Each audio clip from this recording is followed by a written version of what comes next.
The story of Peter from the four Gospels. Fantastic, amazing. They'll never believe it. It's such a surprise I can hardly conceive it. An hour ago I was locked in a cell full of jeeper creep peepers and dusty musty smells. I was chained to the wall. I was chained to the door. I was chained to the lamp and the chair and the floor. Then a voice still and small, like a beautiful light, whispered, "Peter, look up." And to my great delight, my chains were all broken. I was up on my feet. I was out of that prison and back on the street. Now you might have guessed I was rather excited to be so completely removed and uprighted. I flew down the alley, I kicked up the dust. I raced through the darkness, full speed ahead, plus. Finish the story? Get on with it? Do it? All right, just sit tight and I'll get around to it. Start from the start. That's what Mom used to say.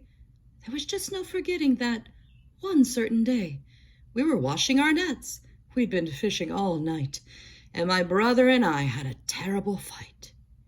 It's a beautiful fish, I would tend to agree, and the only one singular fish that I see. After 31 hours of huffing and sweating, there's one teeny tiny small thing you're forgetting. One trivial, trifling, petty, slim thought. In a day and a half, this is all that we've caught. I was frothing and foaming, sautéing and stewing, yes, gritting and grinding and chafing and chewing. I was so caught away in my little black cloud that I never did notice the wonderful crowd of 100 or maybe 1,000 or more who squash, squished, and crowded their way to the shore. "Teach us, O Lord," I heard them all shout as they hustled and bustled and fussled about. And there went my brother. He was shouting it too. Why, the place had turned into some kind of a zoo.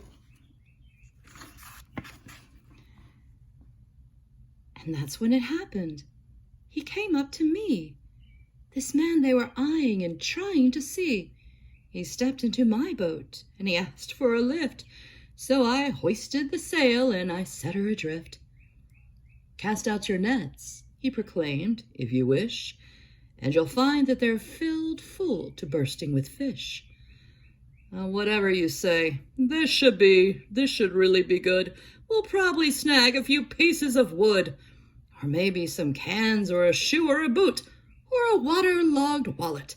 Now that would be cute. But what happened next was a little bit shocking. It sent my head spinning. It set my knees knocking. Fish by the tens and the hundreds of dozens. Fish uncles and aunts, nephews, nieces, and cousins were cramming my nets, and before I could blink, my poor boat was so full that it started to sink.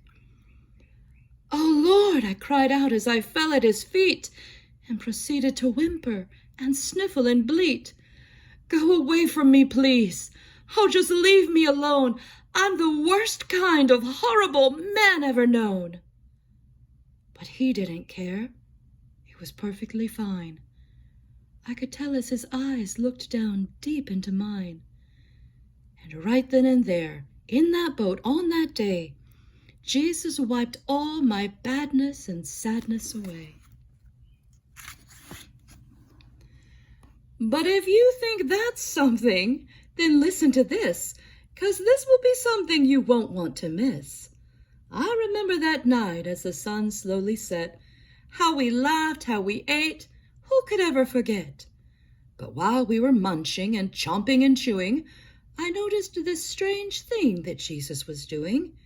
He'd taken a bowl and a towel and a seat and proceeded to wash every one of our feet. Our feet, of all things, yes. He sat there among us. He plucked every toe jam and flushed every fungus. "Not my feet, Lord. No, they itch and they scratch. There just is no end to the things you might catch. I'm certain there's something important to do for someone who's someone like you." Well, he looked at that bowl, and I knew in a minute He wanted my 2 big fat feet to be in it. All right then, I blubbered. Well, how about this? I'll go get a sponge and a mop and a hose, and we'll scrubble and bubble my knees and my nose. Then we'll wish-wash my eyebrows and swish-wash my hips. We'll polish my forehead and lather my lips. Calm down. Pull the plug, Peter. Put it on ice. Can't you see that I'm trying to do something nice?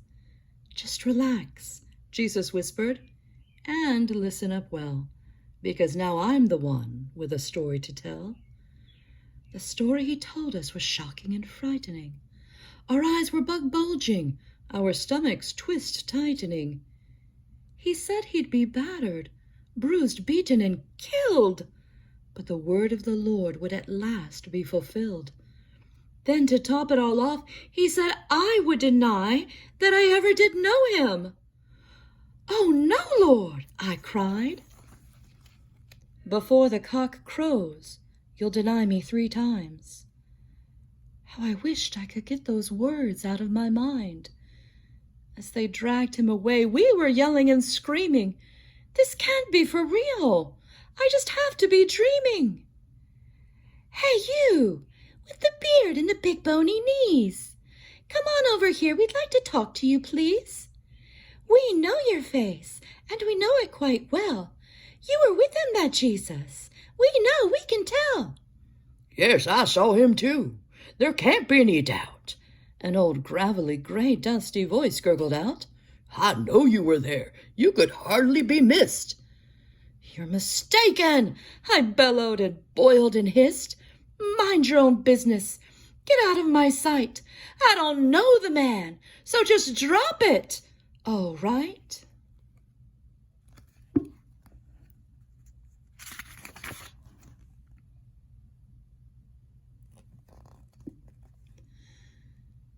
Yes, I denied him, and they crucified him. I watched as they did it. I stood right beside him. But there's something I think that you really should know. It's something he told me a long time ago.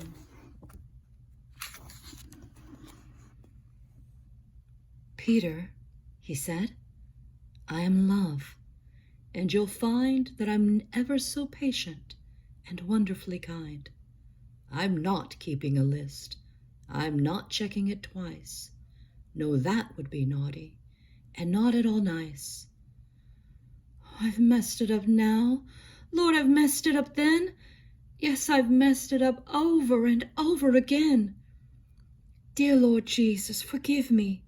Please bring me back home. I'm the worst kind of horrible man ever know." But the past is forgotten, erased. Oh, it's true. He did it for me. He will do it for you.